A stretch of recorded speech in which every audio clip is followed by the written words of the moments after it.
I mean, let's talk about the best thing that dropped. Yeah. Laila.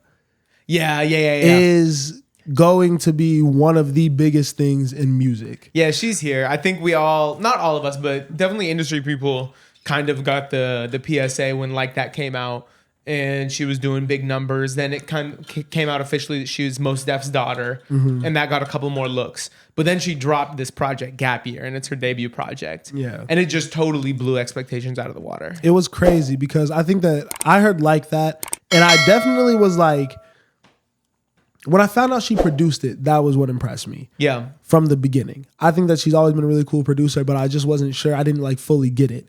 And then obviously Not My Problem comes out as a snippet and she did it on the radar.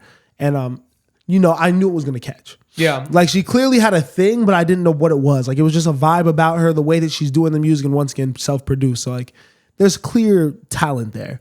And I mean, Not My Problem was great, but it was a 2-pack with Flyer Than You. But yes, but that's what I'm saying. This is on the radar. Oh, you're saying before she dropped it? Because it caught on the radar thing. Yeah. That's when Cash had sampled it and everything. Because like I think at that point it was like, okay, like this girl is something. You know what I mean? But I think that everything was really organic. That all happens with Cash. She then drops it officially as a 2-pack, and he's in the midst of doing the remix thing. Yeah. With Flyer Than You. That was when I got it. Yeah. Because that gave me Tyler vibes. That felt like a Tyler song. I mean, Tyler. I should not all the way a Tyler song in the production. Like you said, I'm the most impressed with the songwriting and the production when it comes to Laila, and the way that she kind of abandons traditional structure in her songs is what really reminded me of Tyler. That and the chords that she chose to use. Well, yeah, I think where Tyler gets it from though. Who, like we got Pharrell and Kanye? Like Pharrell, and I'm thinking like this is so like early 2000s R&B to me. Her whole like the album obviously getting it, but Flyer Than You was the first like I think glimpse that we got into what the majority of the project was gonna be like inspired by. This is super like Neptunes when they did Khalees's album.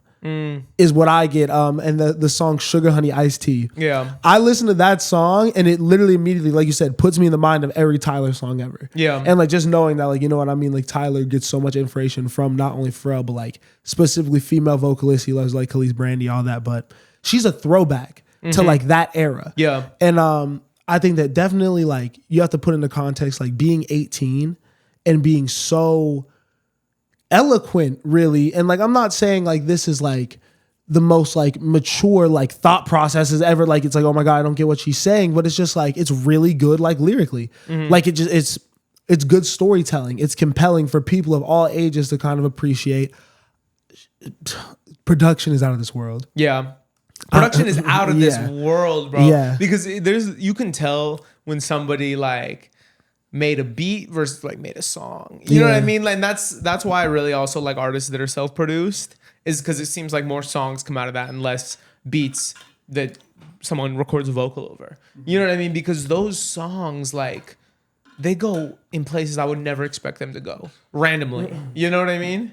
Well, I think that that's kind of like, I think that we've entered that era now in music where like it almost is like a superpower to be able to do both. Yeah. And I think you still thrive if you don't, like, you know what I mean? I think it's important to specialize in what you can, you know, don't overextend yourself. But if you could do both, you could cater to yourself so well. And like you said, you can make songs so much more like expansive because you're going to have direction in mind and you're going to like let your mind wander a little bit more, you know? Like, I think that she was just so creative on this.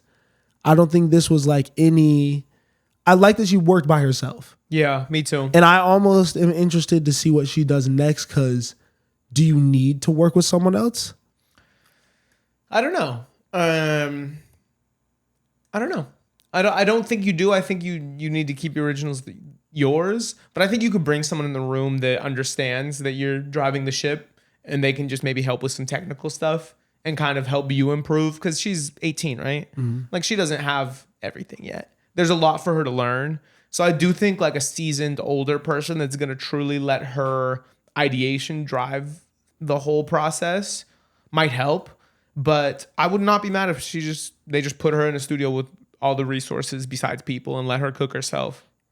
Because the result was great for this album. This was a really special project. I'm just like, because like again, like I'm not looking at it as like the next album has to be like perfect. You know what I mean? Yeah. Objectively, like I could say some crazy things, and I think I am going to about this project, but I don't put like you know, like I want her to like try things. Yeah.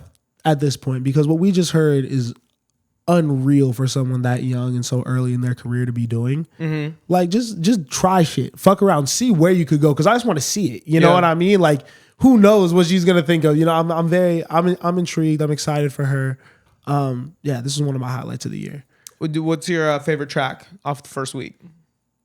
I don't think it's gonna change. I don't see it changing. Are You Down? Yeah. Are You Down is gonna be one of my favorite songs of the year. Are You Down could Spencer. Yeah. This is my favorite type of music. Yeah. Like like this is Tyler the Creator-esque, like, cause there is the drums.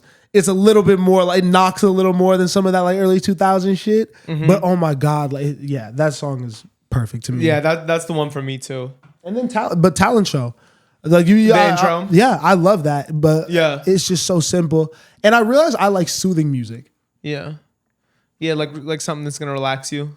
You know, I like that driving. That's like another early morning song for me. Yeah. Yeah, this is great. This is like really, you saw me when we listened to this after stream. Like I was freaking out. Yeah. This is special music to me. But yeah, I'm gonna need to play it in succession some more times because it definitely deserves thought. For those year-end lists, you know what I mean? It's a special body of work that like I think might go toe to toe with some of the projects this year. Yeah. Yeah. It's serious.